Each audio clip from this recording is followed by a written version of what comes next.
All of my administrators, especially those like Mr. Emmett, who are on the very back row. Yes, sir. I'm here for you.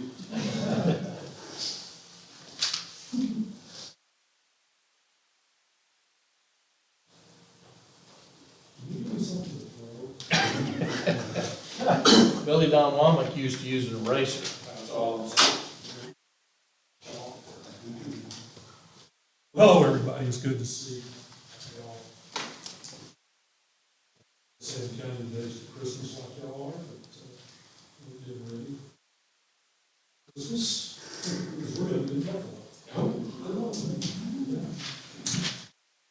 Odds it'll still be white from the last stuff.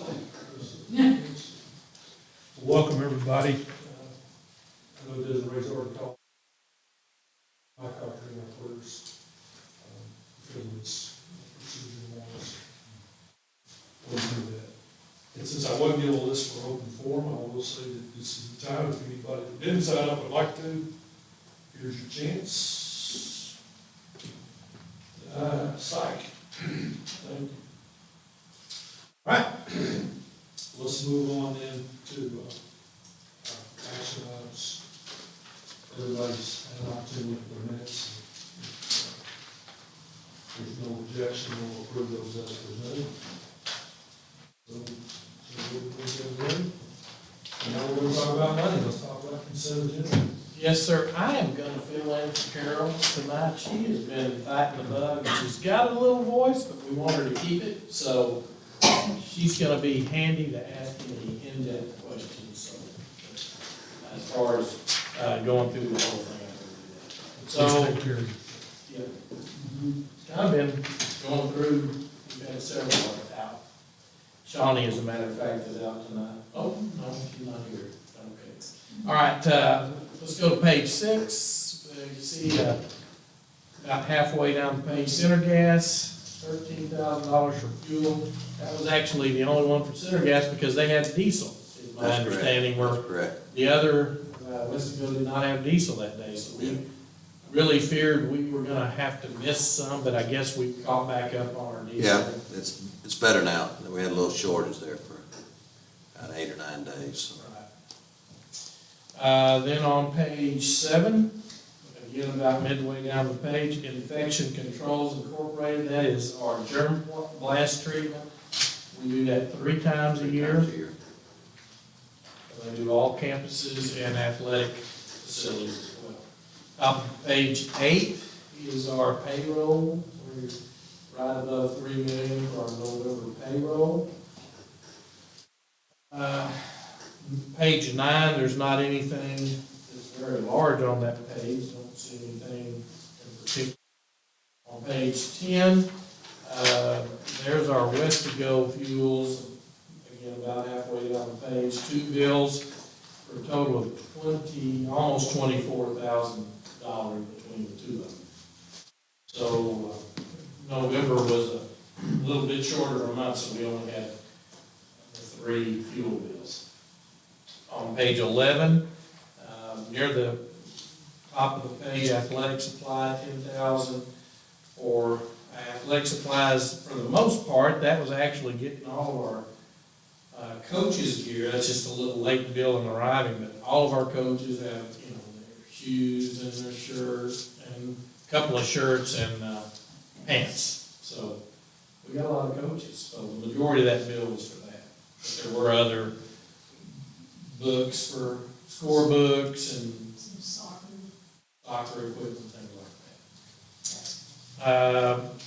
And then about a quarter from the bottom, Education Service Center, that's a monthly bill for contracted services. That includes soft internet access, that includes staff development, and a lot of different services for special ed and gifted and talented and so forth.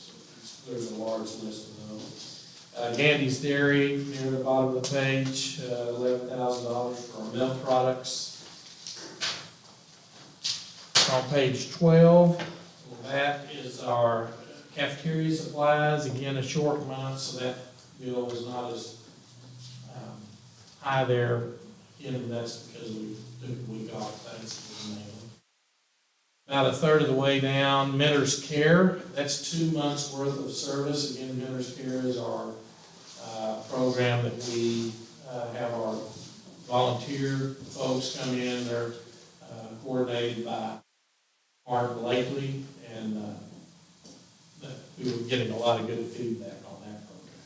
Midway Plumbing, $12,900. Do you remember what that was for, Mr. Barry? There's about 6 invoices. One of them is a water fountain.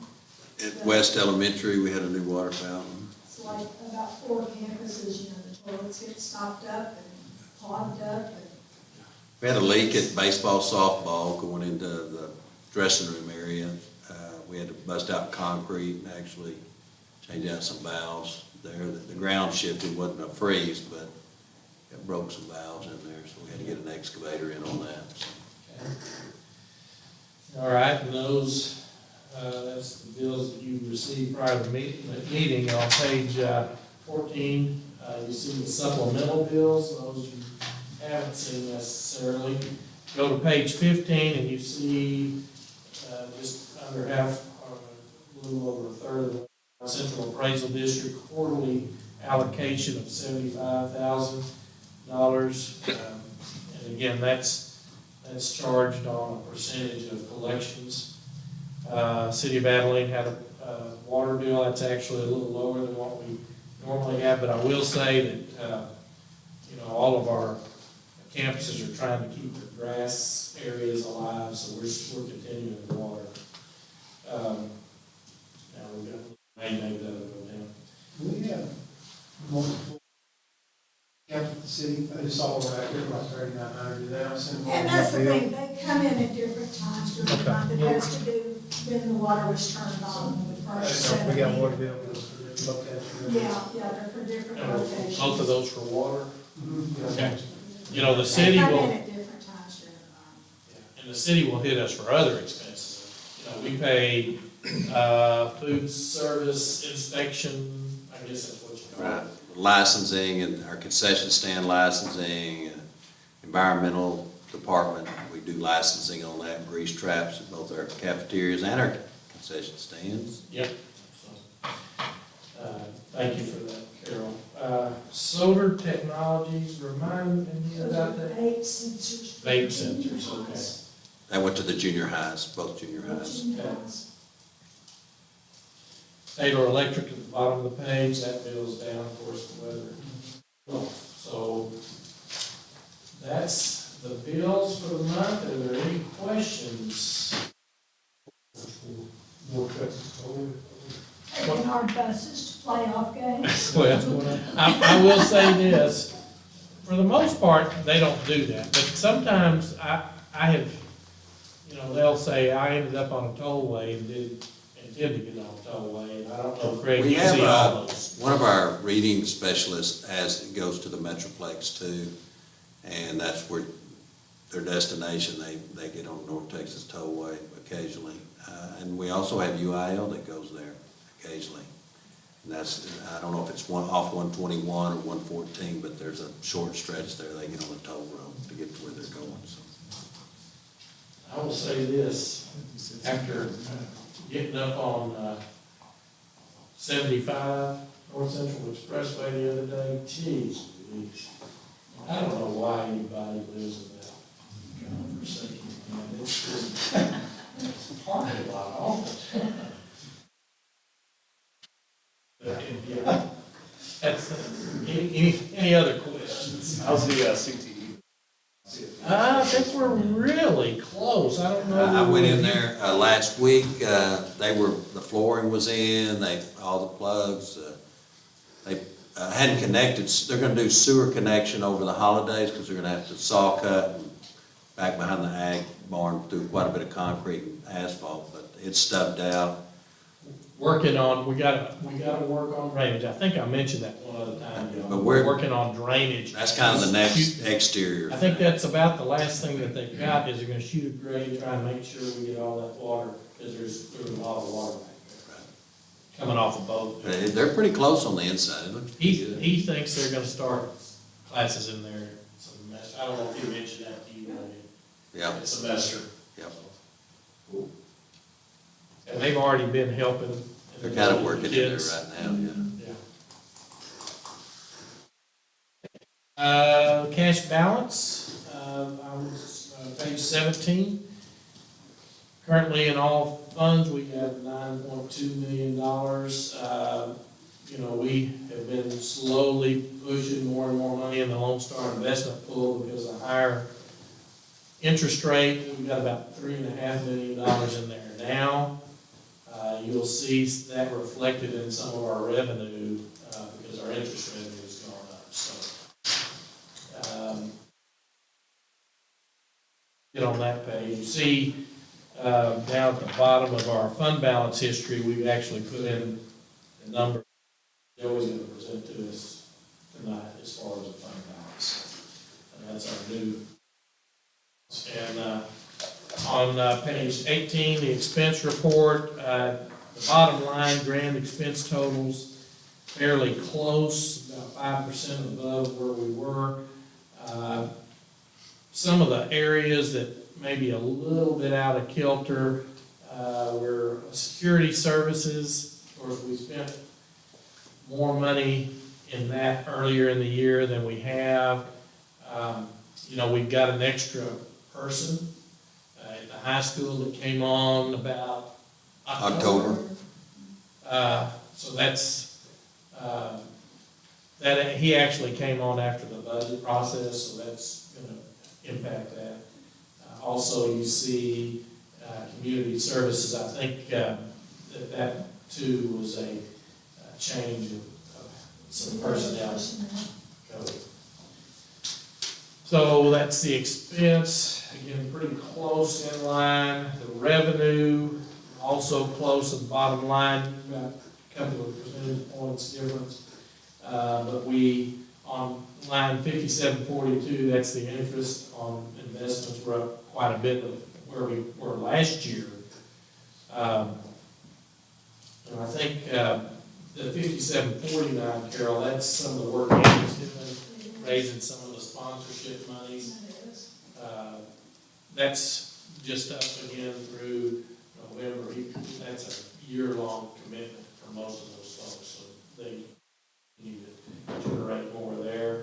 Our athletic activity on 5752, you know, we've already overachieved what we did last year.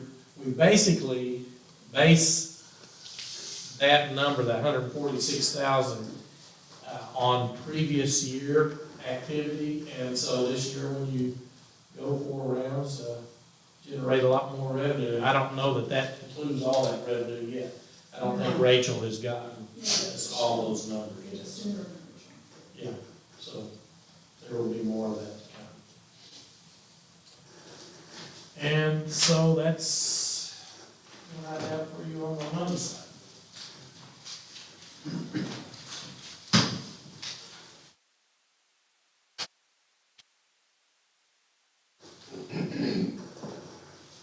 Motion to pay bills. Second.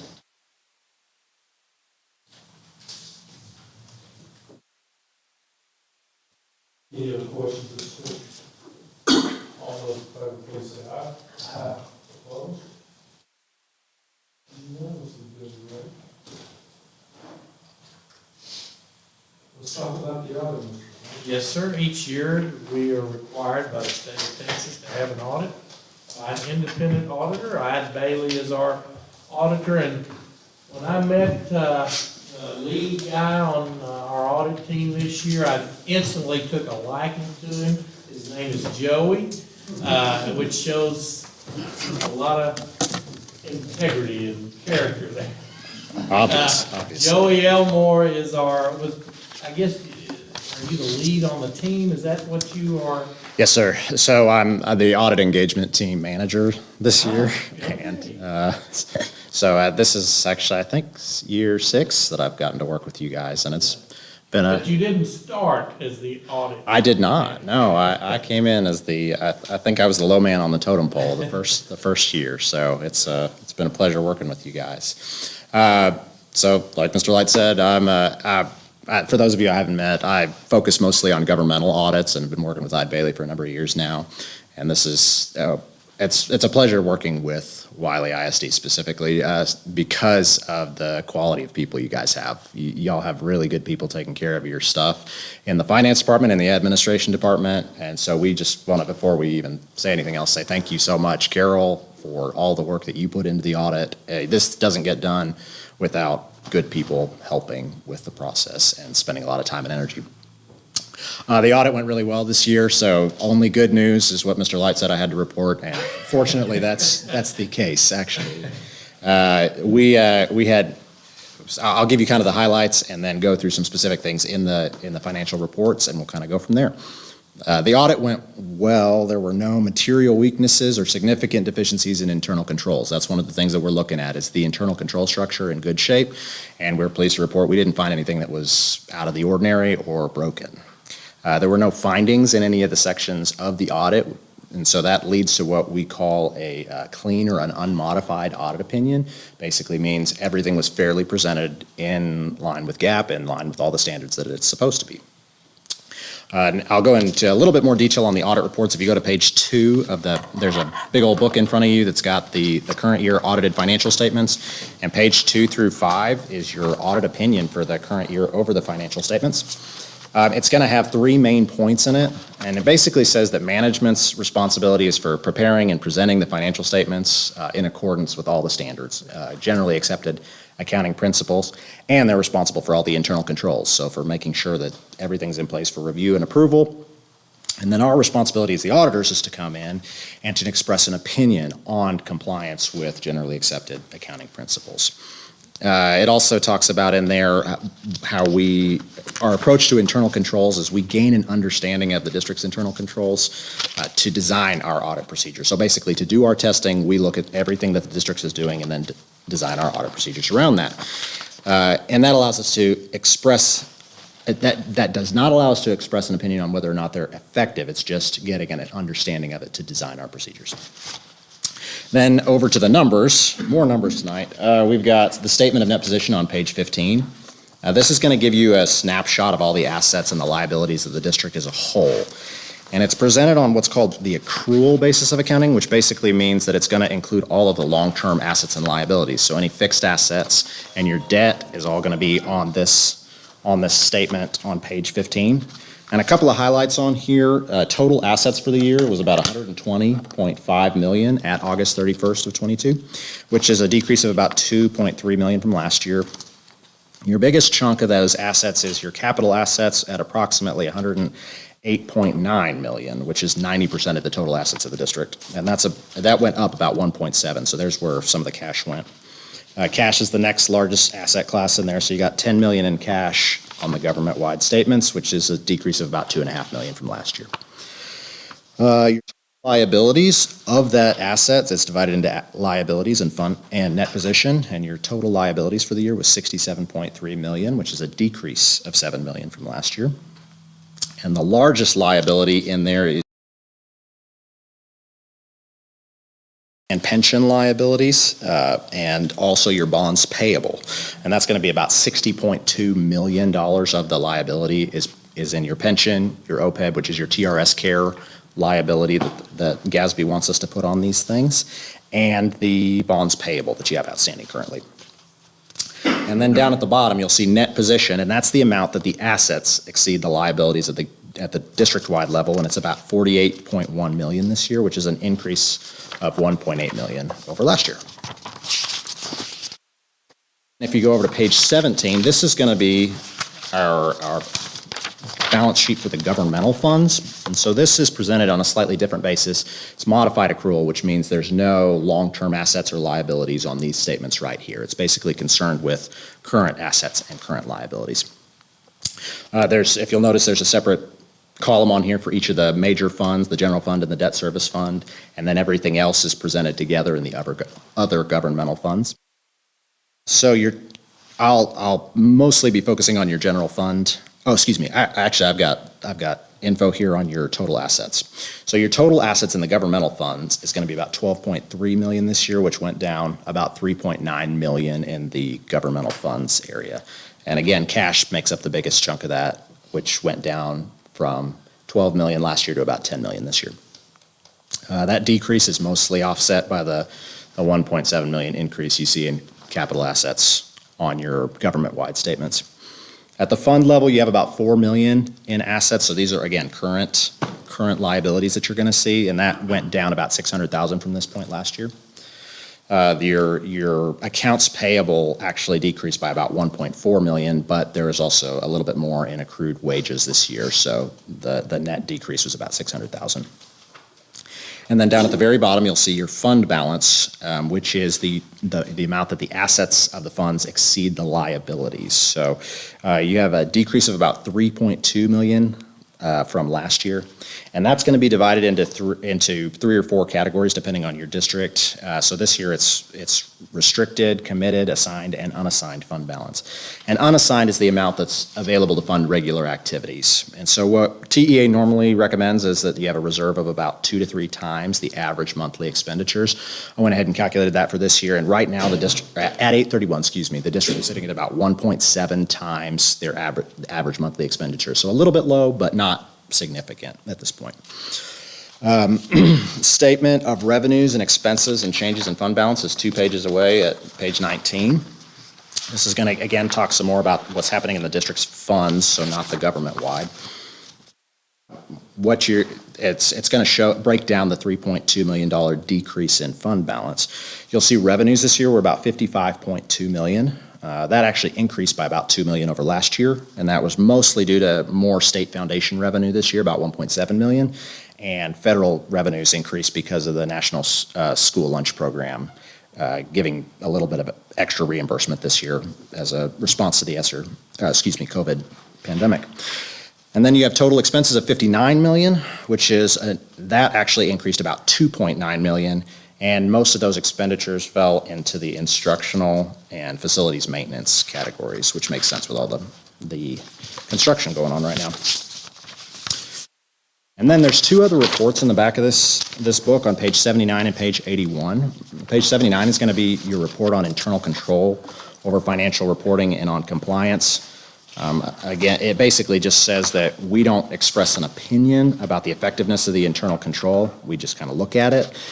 But if we had identified any material weaknesses or significant deficiencies in internal controls, this is where they would show up, and there are no material weaknesses or significant deficiencies this year. Then the next, page 81 is going to be your single audit report. And this is a report over it's a report that was required under the Single Audit Act, and what we do is we select certain federal awards, certain federal programs for testing each year, and we rotate through them. And we perform tests to give an opinion about whether or not the district complied with the requirements of the program and had the correct internal controls over that program. And so this year we went over the ESSER program, because that's the big dog this year, as well as the child nutrition cluster. And the opinion down at the bottom of page 80, in the middle of page 81 is going to say that the district complied with the requirements of the program that could have a direct and material effect on it. So again, a clean opinion, unmodified. So everything, wrapping it all up, basically the district did great. We're really pleased to report no findings. It's always a win whenever we can do that. And again, hats off to Carol and her team. And that's all I have for you all tonight. Any questions for me? I might just like to make a comment, and Joey mentioned it as he was going through one of the last pages we worked on. You know, when we made the decision that we were going to do that construction and spend down on our fund balance, and truthfully, we actually had a little more left in the fund balance than we thought. I thought we were going to be closer to 5.8 million. We ended up at 6.3.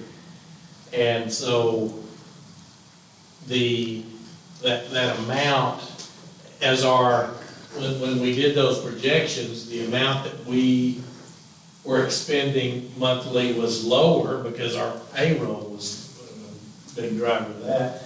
So we were predicting that we would be right at 2 months' worth of expenses there for that fund balance, and we ended up being a little less, as he said, 1.7. Be able to rebound fairly quickly to get that back to where it's 2 full months.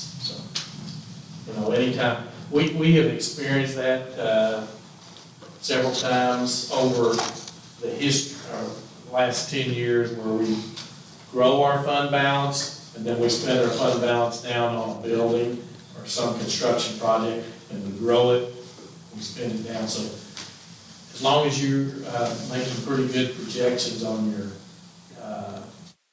total cost of your construction, and you can make pretty good progress on facilities. So that's what we did there. So anyway, he reflected that in what he said. Just wanted to emphasize that again. Anybody have any questions?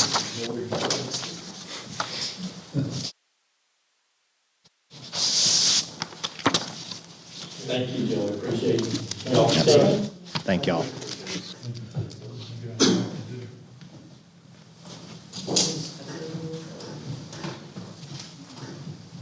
We're accepting the audit.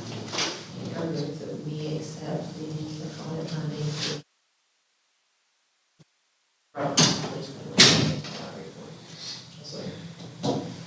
Get that as read? Bring back to Always. that time. Use it. No other questions? All those in favor, please say aye. Aye. Opposed? Passes unanimously. Thank you. The last one of those Carol has to sit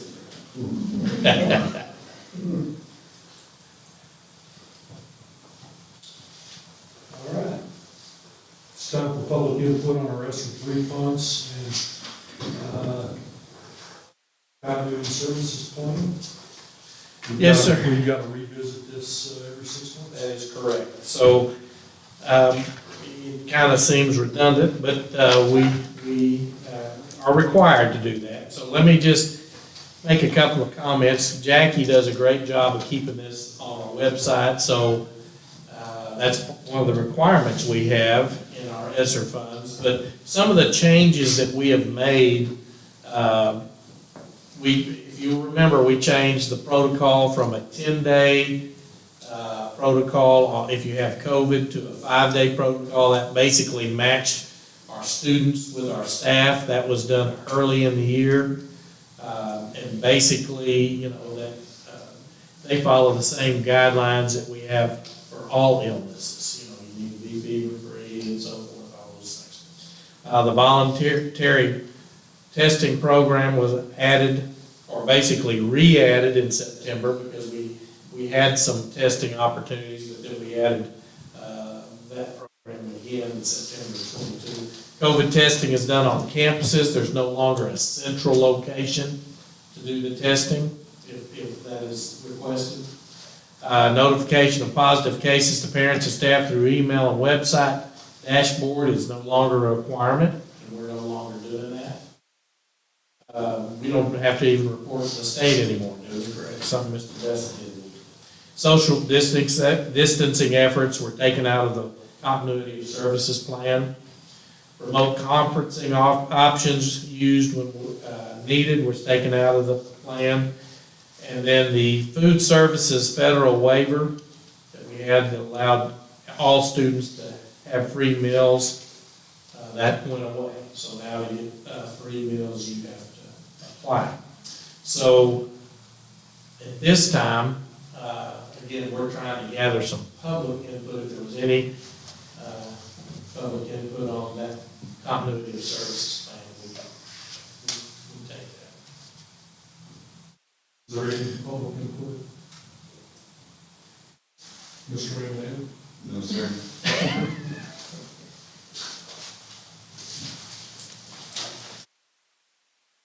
We're glad for the moment. COVID's is alive and strong right now, isn't it? Nothing like it was. Right. It's out there. Yes, yes. but it's not as Not like it was, but that was the last one. blue as, Yeah. That's that time of year. yeah. All right. Other action we need to. All right, emergency school buses. Yes, sir, I asked Mr. Bessett to gather some information for us. You'll remember, last year was the first time we approached you this early, and that was to get the bus around September 1st. And they actually had the buses, and then they didn't have the people to get it to us until like Right. September the 20th. Right, and to get them painted, actually. I mean, we had the buses on the lot to get them inspected, then get them painted, or really, personnel, it came right down to a shortage of personnel because everybody was getting buses at the same time. So, Actually, this is a little bit earlier than last year. You know, we actually, remember, if you'll remember in our board workshop meetings in February, we discussed buses and would order them in March.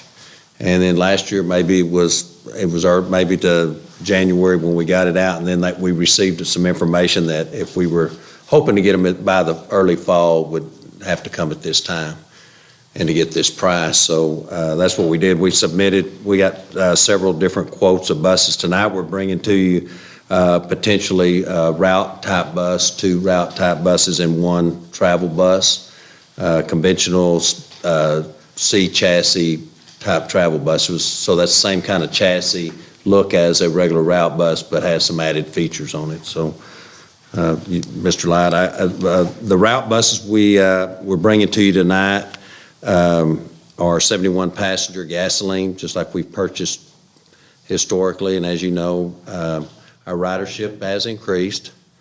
Our drivership has decreased, but our ridership is increasing. So, but we're trying to, we have all air-conditioned buses now. But the more buses you have, then of course you have some buses in the shop. So, we never have much on the lot, especially on Friday nights, out-of-town football games. If you have the quote in front of you there of the gas engine bus, I think if you'll look, if it showed up in color, one thing that I think changes on the price of this is the surcharge. If you look and read the little item here, due to the increases the manufacturers have received from EPA emissions, different price, rise in COVID in China, Ukraine war, all those different things. The surcharge, this is an additional expense from what we would have normally paid last year, is $13,915. That's quite a bit of an increase because of those unforeseen items. So this price has come up. I think once everything's calculated in here, we have a few extras, 100-gallon gas tank, et cetera. It's $140,510 for a route bus now. let me just put a little perspective on that. It was probably 2 years ago, we were spending about $110,000. Yeah. That's a 27% increase. It went up 13,000 just from last year, so essentially this is a price increase. And all buses, this is regardless of manufacturer, across the line, pretty much that's what we're seeing on that, just from basic hardware. This does include our bus video system, Angel Track system, 4-camera system, and a 2-way radio in there too. So that's about a $4,000, that's a little over that, $4,200 worth of stuff that we get on our buses. It's already installed when we get it, so we don't have to pay for that too. Any questions That's, about again, that? This that's is about gasoline. gasoline. And let me just comment a little bit about that, because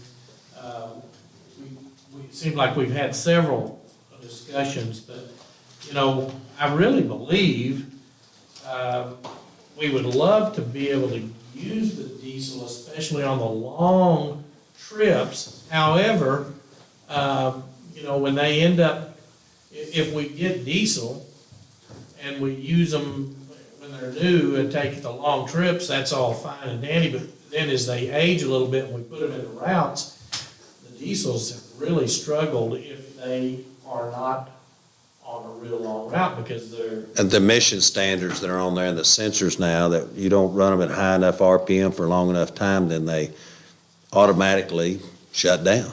They don't regenerate. And so we had to really adjust, rethink our certain routes we have are able to do that.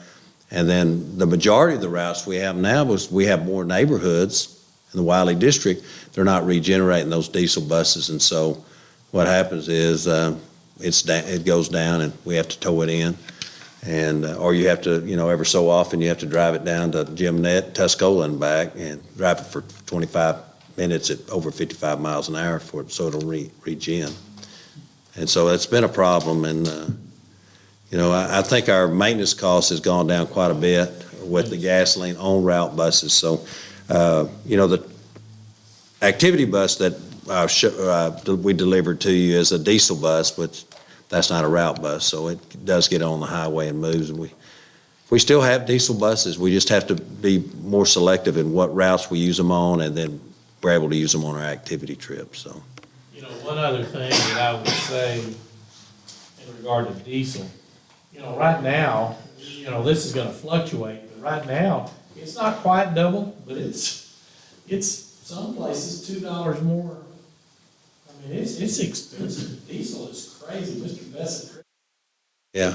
he's driving out of town. Yeah, it's there, right? And everybody knows they're trying to get us out of the diesel business. That's kind of the federal government would like to do that. So they continue to put emission charges and changes on our engines.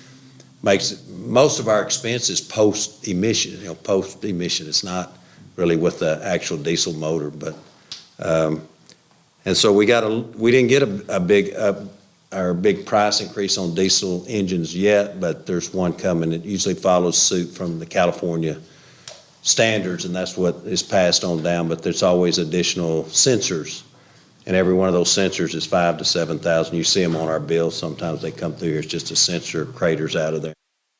So just measures the emissions, basically, is all it is. So In the past years, there was a big difference in price between the gasoline bus Yeah. and diesel buses. 10,000 usually, Yeah. and now this year, it's only about 2,000. I told Mr. Light, I think a little bit of it is people are trying to get away from diesel buses right now because it's just costing so much and hard to maintain them. So maybe they're trying a little harder to sell some. That'd just be my guess.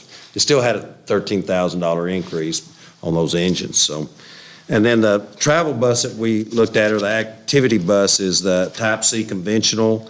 This is, some of you might have seen some of the buses. There's a couple of them kind of going around out there. One of them is just a standard basic school bus with better air conditioning system. It's got the same one that we have on our big purple snub nose, high back seats, has the comfort seats in it, has a little bit of a equipment storage above the seats, radio system, etc.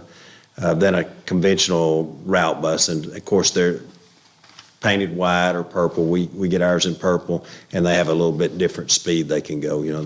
They're not governed as a route bus, and but they're not snub nosed. We've had a little bit of an issue. Not all of our drivers, but some of our drivers have a really hard time driving those buses, and so we have 4 snub nosed purple buses right now, and one of them's in the body shop in Fort Worth, and 2 other ones will be headed there shortly because we're having a hard time driving those. Some of our sponsors just have a hard time turning those buses. Now, the first one hit a deer. It hit a deer. The next 2, one ran over a car in the parking lot, and the other one took out a railing at the Tarleton Stadium, turning in. So, yeah, spent a lot of time working on those. And so we think if that maybe setting back a little bit more like a conventional, it might be a little easier driving. Not all of them. We train our drivers. We get them out there, but you haven't driven one of those, it takes a little bit of. So that price is on page 32. For some reason, Yeah. when they do that, the page number's coming out on the side. So page 32. Yeah, that bus is right at $170,000, and that includes the upgrades. That does have standard windows. Now, the difference between this and some maybe you saw, Midland ISD had some of those buses out there that are made by National Bus Company that have a Freightliner front end on them. Those buses start at $300,000. And that is just a fiberglass shell. This is an actual, meets all school bus standards as far as steel in the front, back, sides. It's got the high base, just like our regular school. It's a safety feature all the way through, non-collapsible roof. Those buses do not meet that standard. I mean, they're actually under a different, that's kind of coming under some scrutiny right now, and there could be some callback on those buses right now because essentially, as you know, we've seen some bus issues with those when that separates from the actual chassis and you just have a fiberglass body or hull running down the highway. That's kind of what that is, and so there's some issues with that. But they're a different kind of a bus, those are. So just to let you know, they look a little fancier too, but that's what they are. So the actual, when you get some deducts on this, the actual price is that $157,415. Well, actually, it's 157,800. Then we had at the back end, if there's two things that we would add is a custom two-tone paint job, which is 10,000, and then a two-way radio, which is $850. That's about on the fifth page over. And so that, when you put those on there, comes in a basic, just standard white, no decals, no name on it. So paint or wrap is 10,000. If some people have asked me, why don't we do a vinyl wrap? We never have done that, and there's a little bit of, I like a vinyl wrap, but our insurance goes up on that vehicle with a vinyl wrap, because if you damage a vehicle, then they do pretty much the vinyl wrap has to be redone, and so our insurance company actually bills us more for a vinyl wrap on a bus. That's the first thing they asked us when we took that bid was, how many buses do you have that are vinyl wrap? I said, we had 0, so whether or not that plays out, we just never have gone that route, but they're pretty close in price, 10,000. So, and I would suppose we would paint this one purple like our other buses, so that's what a two-tone paint job is. So it's gonna be Right at 170. And that is a diesel. For all three buses, total for all three. 140 is 283, 84. Yeah, a little over 4. There's 2 route buses. 2 route buses and 1. And then, yeah, that's correct. And it's just as again, to emphasize, it's gonna have a look. The body style is just like a regular school bus. It's just gonna have a different paint job and a different air conditioner on top. Is that correct? Yeah, it does have the Thermo King air, which, that's a little bit smaller than our snub nose buses, so it should be pretty effective at keeping that bus. It's 40 passenger, diesel, so. Because they have the Tinted seats, windows. They have the custom. It does not have touring windows. They're not doing those anymore. That was another issue with parts and reliability, so it has a standard size window, just like our other buses, but they are tinted, et cetera, so. So this will bring us up to 5 activity buses. It'll bring us up to 5. I'm really, really spoiled now, so I gotta ask, because I hear it a lot. But in terms of, with us, kids and traveling, partying, and all that stuff, say, I don't cheerleaders and football team, taking 7 buses. 10. 10 buses. Is there a number we'd like to be at from an activity bus standpoint? To maybe, Right. up in the old dogs and then 2, whatever we got working for.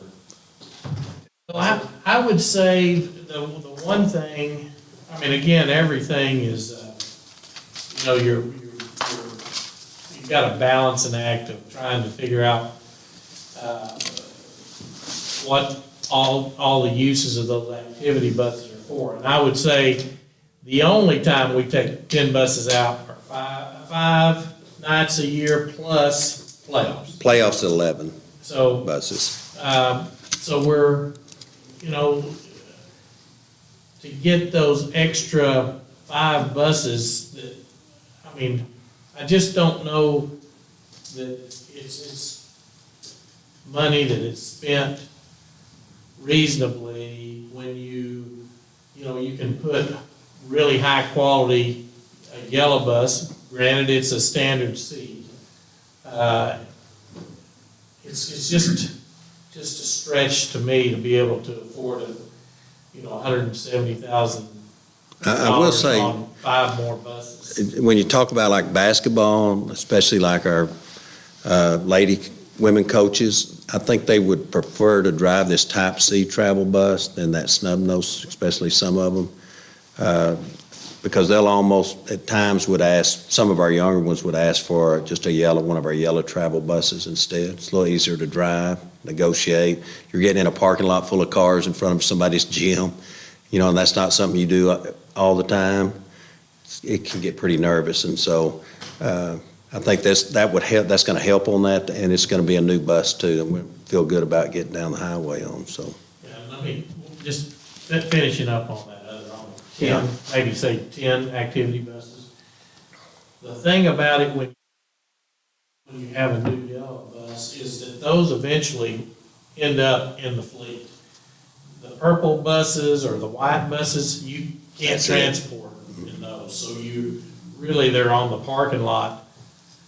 And if you built up to 10, obviously, it would be nice to have those, but as you're looking at, trying to best utilize those funds, maybe you work up to that eventually, but that's a big expense that possibly, not having, route buses right now are crucial to us. Yeah. So I don't know, I mean, that's always a question that the school board can say, hey, we feel like that the scales have tipped to where we gotta have more activity buses. It's just taken out of that same bucket that we've got. Yeah, and I agree with the route buses for sure, but I think forward thinking wise, that may be something we need to think about. Moving into the future. Going van, meets and all that good stuff. When we went to Amarillo, we finally did get the 2 charters. That was a long, hard process, but we got 2 charters through a lot of work. And then the band did go on the purple buses. Well, no, they didn't end up having to go They at didn't all go. because they were gonna take the purple 3, buses. we were down to 3 on that Yeah. trip, but those charter buses actually came from Mexico. You happened to look at the license plate on them, so it was pretty hard to get them in the United States of America at the time, just to say. Why not 2 then? If it, basically, if it's a 40 passenger, you're not even really looking at taking a whole football team. I mean, if it makes sense. Right. You're barely getting in 3 basketball teams or. Right. So is there a reason, Really, That's that's all it why, was, that's the really. discussion, we're having, how will that impact your overall budget? And that was, We were looking at, like, one of the snub nose, the big buses were probably, if it went up 13,000, it should probably nearly at 260, wasn't it? I didn't think it was that. 240 last year, remember the one we had in the fall? It'd be around that, somewhere 240 to something, I would think, isn't that correct? And so, and that seats 44, that's a little bit larger. This is 40 passengers, 2 to a seat. They make them seats bigger, takes a few less, so. 350 is what isn't that right, Carol? Normally in our vehicle acquisition has been about 350. We've been over it. And, a yeah, little bit of time, most of the time. have, what we have kind of used as that 350 has been kind of our target, and that's including Suburbans or Impalas. And I would say the other thing that we have looked at is if we found a bargain for maybe a short bus that would meet our needs, that wouldn't travel outside the district ever, Yeah. and we could find one, we would sometimes pursue that bus. But as far as new, that we've kind of limited that to about 350, there's no reason, we're already, with what we presented, we're already at 450. So we're already having to go 100,000 more into. None of those, who knows, I know the fuel's gone down substantially from where we were, but, that number, always go up and down. Do the junior highs use the activity buses? Yeah, they do. If they go out of town, and in town, a lot of times we use our older purple buses. Yeah. They transport around. They're able to do that too. So on trips, if we have a group that's going out of town, one of our instructions to our transportation department is we want them to use The best new, yeah, the best one vehicle you that can we've got take. available. So, sometimes, on the night you may have, like during, football season, you may have an eighth grade team going out on a Tuesday. You may have the tennis team going out on a Tuesday.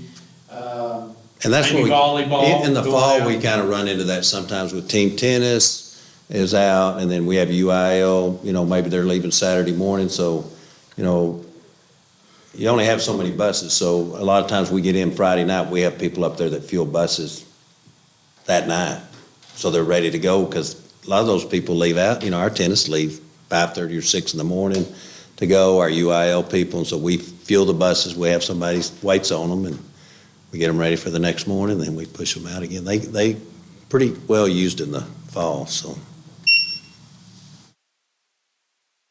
So that's kind of my thought process on that. I would like to revisit it, and I know we can't right now, maybe at the board, planning board, and like when we're actually going over numbers, and I don't know how long these quotes last, but to see if we can. Planning for the next year, one more. 260 days. No, that's delivery. Yeah, I don't know if it says, too long 30 for a days, discussion. 30 days. So when's our, We're gonna talk about that. We're gonna okay, talk about you might see January. 30 days, you might be pretty Just go more close. in depth, and I think it deserves a more in-depth Okay. conversation, so. Well, at the current budget, that's about. It's a little under that.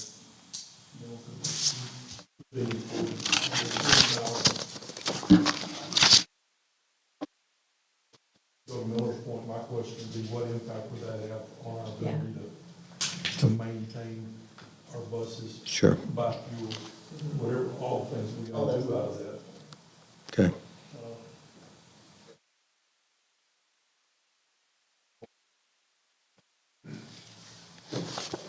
Obviously, I'm pretty pleased, but if we could, the board, with it more in-depth.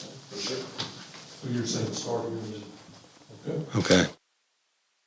You want us to gather some other numbers up for that, maybe, Carol, or maybe just bring that whole budget to you and let you say, look, let's just see where we're at. Yeah.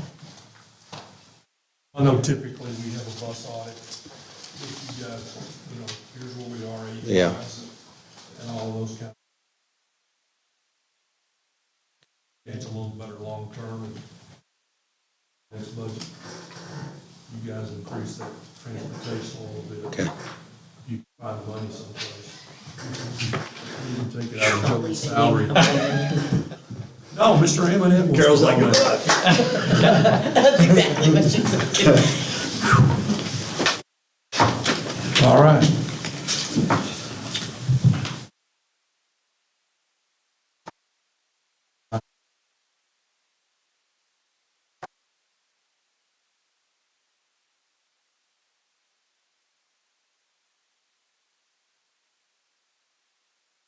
So that's the 2 route buses and 1 activity. Three buses, 2 route, 1 activity to be purchased. The 23 budget. Yeah. After September After. 2023. So we have that motion by Stephen. Second. We have a second. Are there any other questions or discussion? All those in favor, please say aye. Aye. Opposed? Passes unanimously. Desiree, thank you, Mr. Dressing, very much. I know there's a lot of work goes into searching all that out. Now it's time for principal's reports, Mr. Wylie. Secondary. Want to do something else first? When Mr. Goodenough is up to the podium. I'm ready. How are y'all doing? Hey, our total student count, it's kind of hovered between about 520 and 530. It hasn't dipped below 520, it hasn't gone over 530. We're currently at 523. Our accelerated instruction, again, that's House Bill 4545. That continues on a daily basis. We're seeing a lot of great strides by our students, so we're really proud of that program going on. We did some STAR interim testing the 2 weeks before Thanksgiving and the 1 week after. Proud to say 100% of our students have had 2 at-bats. And as y'all are probably aware, all-star testing will be done online this year. And so all of our students have taken 2 interim tests online, not full Lone Star tests, but practice. And proud to announce that we did 6 days of testing and it all worked. Computers worked, the Wi-Fi worked, and so the things that were done in our building really worked. So thanks to getting all that done. On December 5th, that was a week ago today, we hosted a UIL academic meet at Wylie East Junior High. It was grades 6 through 8. It was us, it was the West, Stephenville, Brownwood, and ISD. 89 Wylie East students finished in the top 6 in their competition. We had 6 teachers that had 2 teams that won their competition. Ms. Gremlin's 7th and 8th grade science teams finished first. Mrs. Jones, 7th and 8th grade art finished first. Ms. Leatherwood, who became Mrs. Morales over the weekend, she got married. Congrats to her. But 7th and 8th grade math won first. Mrs. Morrow, 6th and 7th grade reading and writing finished first. Mrs. Schubert, 7th and 8th grade modern oratory. Both of those teams finished in first. And then 6th and 8th grade maps, graphs, and charts. Mrs. Womble is their coach, and both of those teams finished first. So kudos to those 6 coaches. Kudos to all of our coaches. They did a great job. The students did a great job. Mrs. Spencer was our UIL director this year, and she was tremendous as well. We will do some end of 6 weeks exams next week. I was going to say that last week, but that's next week. We'll do that over the 19th and 20th. That will take place next week. Some things, our Acts of Kindness Club continues on this year. We've had well over 100 students that have been recognized for being kind to their classmates. Basketball season is up and going. We do play the West on Thursday. Girls at the East, the boys at the West. So if you guys want to come out and see some good hoops. Hey, and I will say, we're not winning all of our games, but in our 4th year now of existence, hey, top to bottom, our 8 basketball teams were the most competitive we've been. So we're doing really well with basketball. Tomorrow morning, we will have the Wylie East Junior High All-School Spelling Bee. We have 24 class winners. You had to win your class competition to get in the all-school spelling bee. That takes place in the morning. Our choir concert was last Friday night. It was really fun. They did a great job. We had 17 all-region choir members. 17 of our choir kids qualified for the all-region choir. That did not take place Friday night, but I just added it right there. Our band concert is happening right now. And so I'm missing it, and they're tearing it up over there because hey, our band is unbelievable. Every time they play, I'm like, how's this a junior high band? They are great. So anyway, that's going on right now. We did our thankfulness chain again this year. We do it every year. The students get slips of paper and it says, I'm thankful for, and they can write whatever it is they're thankful for. They do that 2 or 3 times. And then all of those are connected. Remember the old school, like, how many days are left till Christmas and you tore one off? Well, we don't tear ours down. In that thankfulness change, it goes from one end of the school to the other, and it's up right now. And so for about 3 or 4 weeks, we get to walk under all that awesomeness. And you would think junior high boys, those of you that have raised boys, you know, they jump and they hit everything. They leave the thankfulness chain alone because I think they're really proud of it. But they put things on there like, what are you thankful for? They say things like, my mom's food, Coach Copeland, my lead class, to be able to go to school, time with family, Coach Tidwell, my education, Coach Wallace for making me a better person and athlete, my sister who lets me steal her clothes sometimes, Coach Womble's kindness, but she's scary sometimes too, my books, my dad because he's a cop, my dog Yoshi, knowing that I am loved, my mom who let me eat cheesecake 2 mornings in a row, Mrs. Gremlin's class, Taylor Swift, Bailey's kindness, every single teacher and principal I have, my dad who takes care of me, my principals for making school safe, cheerleading and my cheer friends, Mrs. Evans and Mrs. Jones, my sister, hot chocolate, mom's mac and cheese, parents who know how to cook and love to do it, and mom's tacos. Those are just a few of the hundreds and hundreds and hundreds and hundreds of things that the students have said they're thankful for, and it hangs in our ceiling, and it's really pretty awesome. We did do a fundraiser this year. The big fundraiser trip, if you sold, I don't know how many you had to sell, like 20-something items, but we will go on the trip to AT&T Stadium. That is Friday, January the 13th. School safety drills continue monthly. We have them, seems like we're having them all the time. Mr. Besson and the students are great. The teachers are doing great with that. I showed y'all the postcard in October. I wrote all of you one. I hope you got it and hope you remember. But that is continuing. We call it the good stuff. And I put on there 243, but a bunch went out. I think we're at about 280 now that teachers have written postcards and sent them home to kids. And it's pretty cool. There's a couple other things I want to share, but I know I'm on the clock, so I'm going to keep going on. Hey, every Friday I send something to my staff, and I call it the Bulldog Facts. And I call it the awesomeness that was this week, important and upcoming dates, and I always write a story at the end, kind of a story to motivate them or encourage them. Sometimes it's funny, sometimes it's silly, sometimes none of them probably even read it. But this past week and over Thanksgiving, I really did some reflection over some things I'm thankful for, and I wrote a story about being a Texan and being a Bulldog. And I'm not going to share all of it, but I'm going to share a little, because I think sometimes we forget how lucky we are to be in this district. I think we forget. And I wrote this to my staff. This was part of it. Just like being a Texan, being a Bulldog fills me with pride. As Bulldogs, we put team first, we work hard, and we encourage excellence. We get more accomplished with fewer resources than any other district I have ever seen. We expect to win on the field, on the court, and in the classroom. Looking at test scores and extracurricular success and student behavior, being a Bulldog is clearly a cut above the rest. As with the breed our mascot represents, Bulldogs are kind but persistent, and we never give up. When you tell someone you work at Wylie, it conjures multiple responses, just like when you mention being a Texan. Representing the purple and gold carries with it responsibility to live up to the high standards that have been established over our 100-plus year history. Being a Bulldog does not make any of us a Texan and a Bulldog. You too possess both of these prominent distinctions. Whether you were born in Texas or got here as fast as you could, you are now a Texan. And whether you started your career at Wylie ISD or just started this year, you now are a Bulldog. Both are undeniably unique. Both carry a certain amount of influence and duty. Both put you in a club that is sometimes misunderstood by outsiders. Both place you in remarkable and high caliber company.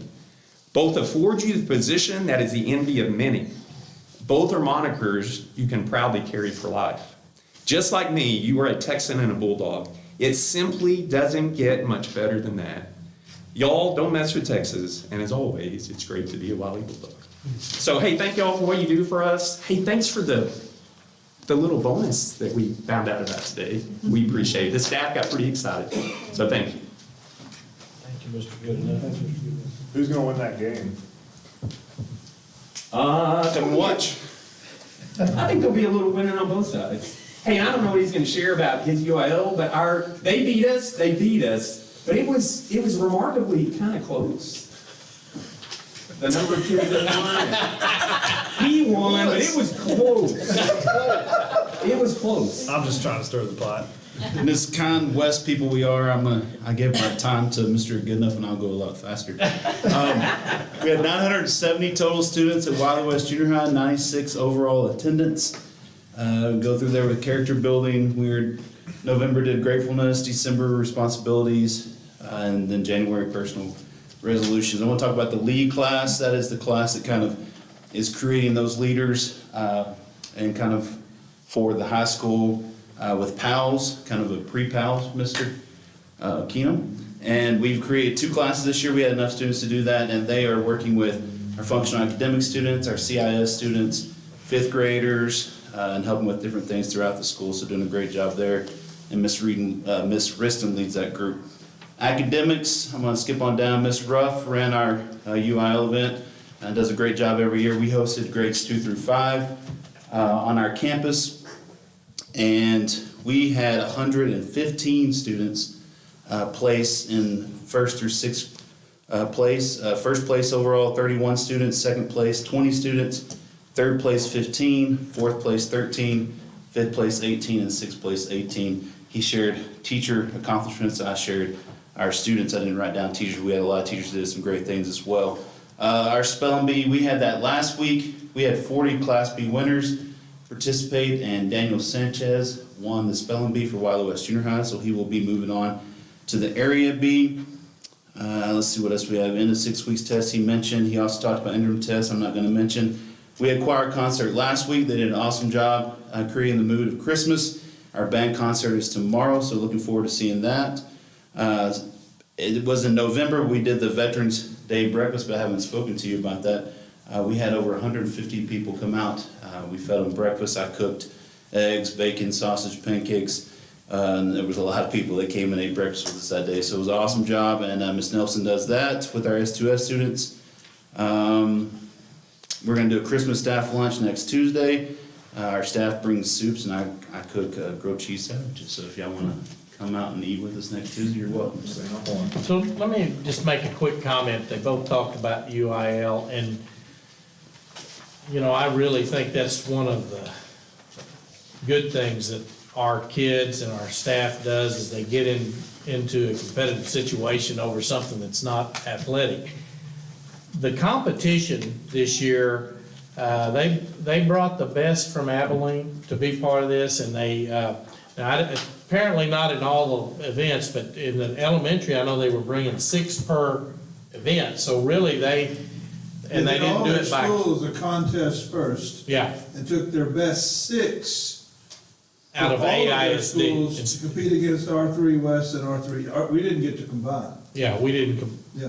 and so it was, I mean, literally, I felt really, really good about what our kids and our staff, because they work hard at it.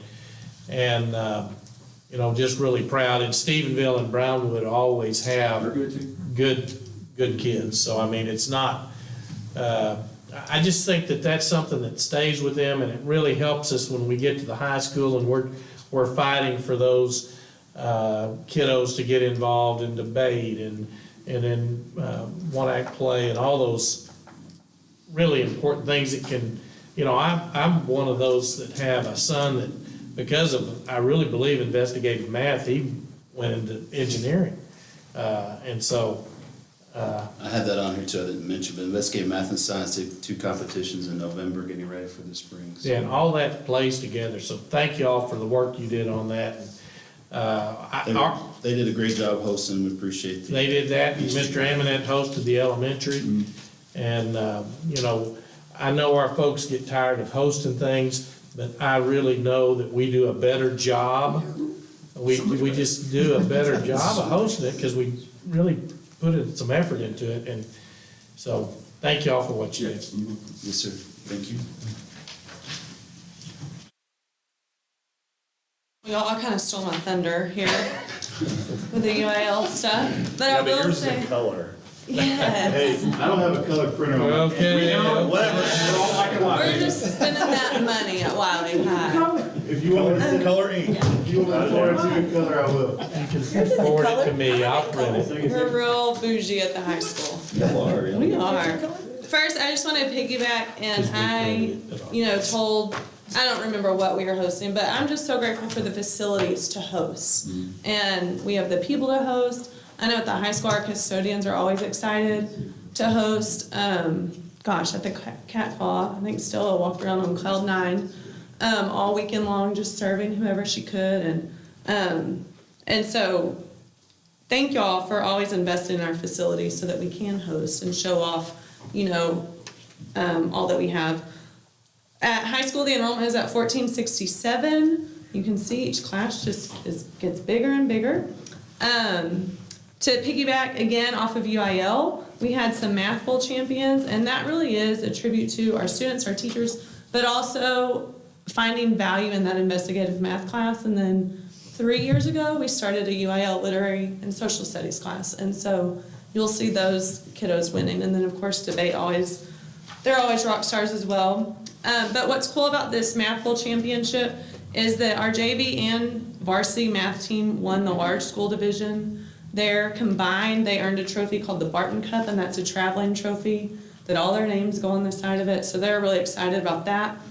A Wylie alum actually got to go and hang out with them, and they thought that was really cool to have someone that trained them when they were freshmen in investigative math, and he was a senior, so he was there with them kind of running the competition. Football I mean, a good football, I'm partial, I'm a coach's daughter, but a good football team just brings a community to life. And to look up at Tarleton and to see that place packed was incredible.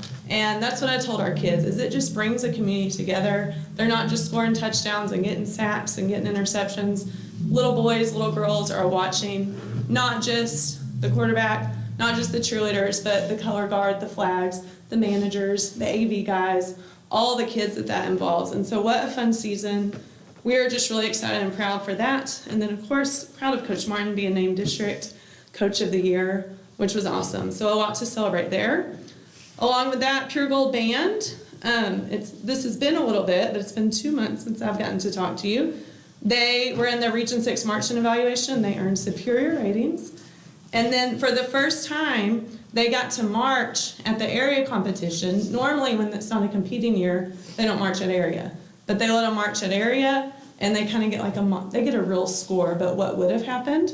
And they were in the top 5 spot. So within the top 5, first time as a band for 5A. So we're just really proud of Mr. McDonald, his staff, and all the band. And then we had 21 Bulldogs earn all region honors for the Pure Gold.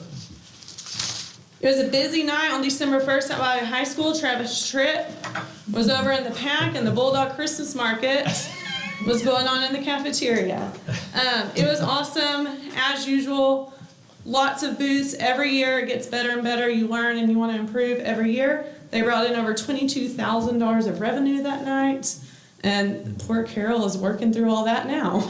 She keeps getting all the forms of how that gets paid out. So that's a great fundraiser for departments, but also teaching kiddos some entrepreneurial skills. But again, another thing to bring the community together. Wylie Weekly, there's a newsletter that goes out every week. There's a QR code that you can scan just to see all of them listed there from the year. Graphic design students, Lainey Alcorn, I can't talk enough about what she has done with this Next You program and kind of taking over CTE, becoming a coordinator for that. But we had 2 students win a citywide contest for graphic design. It was a logo design, and the packages that they put together, they put entire branding packages together. What the logo looks like on a vector file, what the logo looks like on a smaller file, what the logo looks like if they can't use the whole logo and you just have to use, parts of it. But they competed against Abilene ISD, and our kids won. And so they won MacBooks. Those came in last week. It was really impressive, the packages. And that was done through Miss Gay's graphic design class. And then, like I said, Lainey Alcorn's kind of behind the scenes on all that. This is our first year to have a TAFE chapter, Texas Association of Future Educators. And we have several going to the state contest. They went to the Area 7 conference, and we had 6 that qualified for state. So they'll go on and compete there in the spring. Student Council, I can't say enough good things about Miss Bacon and the Student Council and what they do. They treat us students, but they also do a lot of good. They did coins for coats contest through our second period classes, raised enough money to buy 63 coats for our own Wylie students, so that was really cool and fun for them to get to go and shop. They hosted the fall blood drive. There were 49 donations with 37 units of blood through Hendrick. I got a wild hair and decided to throw together a stocking drive for this week, and so we're collecting 500 pairs of socks to donate to the homeless, and Miss Bacon came, and I promised a hot chocolate bar. And if they get 500 pairs of socks, so Miss Bacon came in this morning, she said, Student Council will do the hot chocolate bar. And so she's just awesome. Those kids are awesome. There's so many other things going on. Band concert is happening this Thursday. Our teachers got really competitive with a door decorating contest. You think high school teachers don't have that little elementary edge, but they do. But it's like with some grit and competition, and there's a lot of trash talking that happens. So that went on. Judging took place today. The winner will be announced tomorrow. We have basketball going. The girls start district play tomorrow against Abilene High. Soccer has kicked off. Got that. Swimming is doing awesome, and then we also started a dive team, and those girls won this last meet. They're in the dive team. We have 2 girls doing gymnastics. Bass fishing continues to catch fish, and they weigh a lot, and they've won some competitions there. right? That's the point, to get Yes. fish the way a lot, Yep. and they're doing that. UIL academics, it's so fun to see all these kids involved in these things. Yeah. UIL academics is doing awesome. Theater's having a winter musical. They usually do a fall musical, but they're gonna have a winter musical. It's School of Rock. Final exams are next week. UIL cheer competition is happening January 14th. FFA is about to be all over the place, showing their animals and entering different competitions. And there's probably so much more going on at this school. It's fun. There's something on the student council high school, I didn't mention that, but they donate, like you said, coats, and just to see some of our kids get coats and put them on in the office and faces, it was awesome, so thanks for doing that. Yeah, that's all Miss Bacon. She's awesome. Doing that. Well, and two, I'd say, thank you for saying that, but also the stocking deal for the homeless. I've heard multiple presentations by homeless, and they say socks Yeah. are incredible for the homeless, because it just, that's hard to understand for most of us, but. When is the drive? This week, 500 pairs of socks in 5 days. We're gonna do it. It started today. Started today. I sent out a Google form right before I left for them to start reporting. So I'll start posting where we're at. In our community, we are so fortunate that we can just throw that stuff out there. I had no doubt a hot chocolate bar would get donated. Like, I did not worry about our office budget at all, because we just have good people that do that stuff, whether it's our own people or somebody in the community. And if I post that we have 400 pairs on Friday, somebody will show up with 100 pairs of socks. I have no doubt about that, because that's just where we live. And we're Texans and Bulldogs. And that's what happens, Hey, so. can I throw one more thing? I know I took way too much time. But just the donating, so before Thanksgiving, I guess, one of my teachers said, hey, we usually do a Spirit Day where everybody wears their Christmas stuff, like Christmas in September, Spirit Day, and we just didn't do it for whatever reason. And she said, hey, how about if we do it right before Thanksgiving? I said, yeah, that's great. We should tie it to something. If we're gonna do it, let's raise money for something. Well, the next day she came up and said that she had read on Facebook that Martinez Elementary and ISD, it's a low-income school. They didn't have Christmas decoration. They wanted to decorate their building. So just like you said, I just kind of threw it out to the teachers and the students. And in about 4 days, we raised over $1,000. And we went to Christmas shopping, and we just bought all kinds of Christmas decorations, and we loaded it up, and we drove it to Martinez Elementary. And we were not the only ones that donated to them, but they could not believe that Wylie did that. They were like, y'all aren't even in our district. And so, but it's the community. It's the community and our kids and our teachers, and they see something and they just say, we can do it, and they get it done. Where do you bring socks if you want to bring them? You can drop them off with Miss Garrett at the front. She brought me a sack today. Put Miss Bacon's second period class. Give Miss Bacon's class the credit for that. Last thing, we do have United. Mr. Slack has a Special Olympics Cup. Miss Baker is kind of taking the charge on, because we are a champion school now. There is a lot. And so we're dipping our toe in those waters and trying to do some events this year, and then really hoping to dive right on in next year. But we're excited about that. Happy that Miss Bacon decided to take that on. At our board meetings, they rave and rave that Wylie is involved. Well, good. So it was a good choice. I'm glad. Yeah, about it. we're excited about it. Excited to see more kiddos competing. Doing good. Thank you, Ray. Thank all of y'all. Yeah. Me and our kids are doing great things, and our teachers make that happen. Hey, the best part of the year is here. Yeah. Steven saved me. What's in here? So, there are a couple of things in there. One's your evaluation worksheet. The other is the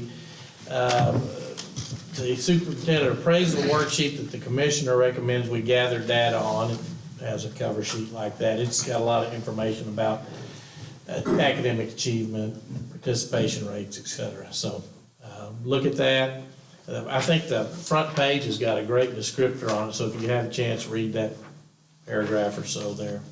Gives you some idea. I think Mr. Keenum's wanting those back so he can tally them. We usually try to get them before the first, or when do you want those? They'll just mail. Tomorrow. Their envelopes are ready to be mailed. Yeah, your envelope is ready, so you finish it, put it in the mail. When do we need it in the office? Well, let's see, the board meeting's the 9th, and so we're gonna have to come up the previous week, so we hadn't even got back to school, but we probably. So y'all aren't gonna be in the office the week before, are you? Well, we will have to be, because we gotta get that ready, but, probably Can you get the it to me by the second. first, please? First, yeah, by the first. You can get it to me by January 1. Sooner would help, January. You need your car washed, let me know. I don't. All right, board planning workshop in January. Yes, sir, we were talking about this, and I was pushing January 19th and 26th, and I got to thinking that there's several of you have junior high kids in basketball, I think. What if we tried a Wednesday instead of a Thursday? Is that, we could go from noon, we've generally gone from noon to 5-ish. I just think that would probably be less conflicts for y'all. You can go to your kids' events. So I penciled in the 18th and the 25th. And so it's really depends on what is better for y'all. Either one of those for you, Cameron? Either one looks good for me. You're good, I'm Miller. looking. 25th would be better for me. Andy? Always working the calendar. 25th is better than the 18th. Okay. May not be able to make it, but, Probably swing something. okay. Just call Brandon and say, We'll- get over here. Could they all do- We'll shoot for the 25th. That now, we were talking about locations. Is there anything, we've been to all the new campuses for this. We could do it back in the black box. We've got it reserved if y'all want to meet there. We used to do it at Wesley Court. We've done it at Wesley Court. We also did it at, changed names, what is it? Glendale? We've done it there. It's a little easier when we put it on at one of our campuses. Let's not go back to the black box, because I like the window. Okay, we'll work on it. We do have windows in those libraries, though. Yeah, And libraries. on the east side, we have a lot of windows. All right, we'll work on that. We'll get back to y'all.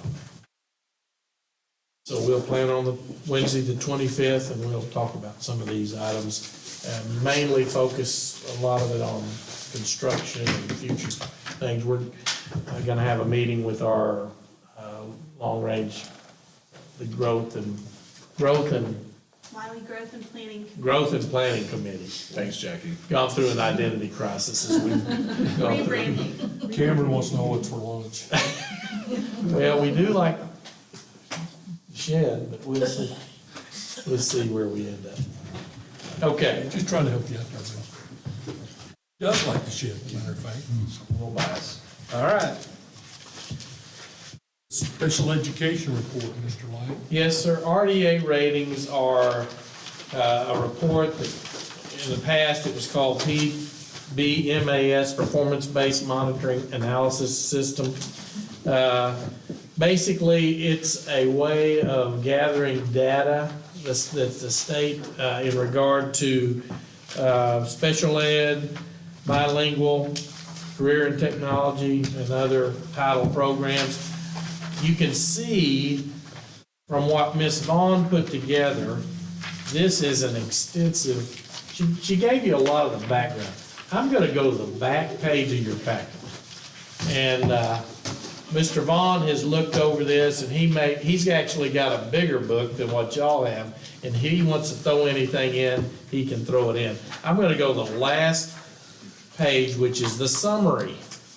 And I'll just say this, that all of the, so if you look down to the midsection where it has the zeros, the performance level of zeros, zeros are good in this. 1s, 2s, and 3s are bad. So you see that the federally required elements are at 0. The one area that we got dinged on, and it shows the depth of some of this, is at the bottom of the page. You see OSP, other special programs, needs assistance. And that we were dinged because we had a higher dropout rate for our homeless population than what we would have liked. I think we had, were there 7 total dropouts, Mr. Vaughn? Did I see that? It's combined, homeless, military, and one other category, foster children. Foster children, that's right. It's a combination of those 3. So, that's especially the foster children and the homeless, that is a high-risk group. And apparently that we need to work on trying to ensure those kids don't drop out. So, How many homeless kids do we have in our district? well, it varies. Right now, I think we're, Debbie's not in here. I think we may have 7. Homeless, so let me just say, homeless is not what we used to consider homeless. Now, if you have a prime, what I would say is probably the prime example of a homeless person today is, I lose my job and I move in with my parents with my family. And so my kids for that year are considered homeless. And even though they're not without a home, they've got a loving situation, they can be classified as homeless. And because of that, they can receive some services that they would not otherwise receive. After a calendar year, if they stay in that setting, then they no longer are considered homeless in that setting. But that's one way, and I'd say that's probably the most common. You have somebody that's had a financial hardship and had to double up. They call them double up situations. Sometimes it's not even family, but it's a double up situation. So, and then of course, we don't all, I would say we're always trying to make sure we catch those. We don't always catch them. Sometimes we find out about them after the fact. There can be situations with incarceration. A parent may be incarcerated and a kiddo, that's happened before. And so we don't have a lot, but, I would say that we try to make sure any of those kids have all the advantages they can when they end up in that situation.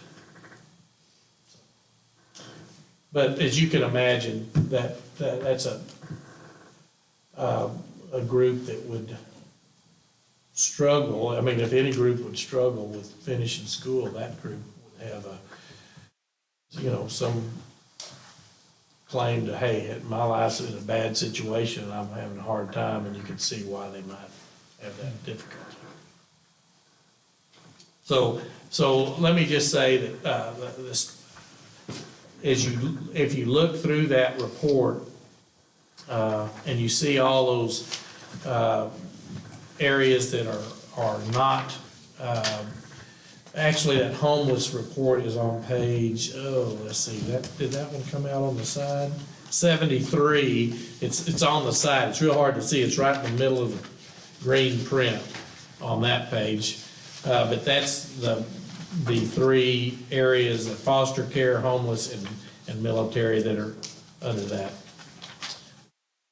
area. And then you go to 75 and you see we had a special ed passing rate on social studies that was lower than what we needed it to be, but when you put all those things into the mix, it wasn't enough to get us written up on that one. And actually, all we have to do is keep a plan on file, I believe, Mr. Vaughn, and then to address the dropout rate. Yes, there's nothing we have to do. One thing I do want to add is the report is based on 21-22, except for the dropout rate. And it's based on 2021. And that was our COVID year when a lot of things were online. And so I'm going to speculate that a whole lot of districts were deemed on their dropout rate that year because we're trying to figure out where everybody was that year. So that's a pretty significant piece to that. We normally don't get deemed in that area. Ms. Vaughn's texted me some stuff here. She says she's watching right now. That year, 2021, we had 10 people that were considered homeless. Okay. During that time, but really, a significant impact to that was the fact that it was the 2021. They stay another year behind as far as calculating dropout rate. It's a very broad question, but out of those 10, was there a specific age group or were they kind of just scattered throughout? I'm gonna say they're scattered, because we see them young. I mean, I think probably the last ones we had were younger kids. And remember, the total dropout rate is a combination of the foster, the homeless, but then when they look at the individual categories, that is, the homeless actually kind of caused us to get the little deep. One other thing in the report I want to mention that I thought was really good. It's a page right before our individual our report starts. Actually, at the bottom, it happens to be page 13. It talks about various categories. There's a whole bunch of little check marks on it. So it's and right there, what they're checking for is called significant disproportionality. Page 64 on the right is the number. On the right, it does have a 13 at the bottom. That was the page of that report. I actually see 64 of your 46 packet. on mine. Oh, is that, It that's looks, not it in the looks check? like this right here, a bunch of check. That looks like what you're talking about. Yeah, that's it. So on this, we're checked in 98 areas to see if we have what they call significant disproportionality. They look for things like, are these guys putting too many of a particular racial or ethnic group in ISS too much? Or do our scores with a particular race or ethnic group, are they significantly lower than the average? Do we have too high placements in certain programs and things? So looking at all that, 98 different areas, and we were deemed in 0 areas. So I felt like that was a really good thing on this report.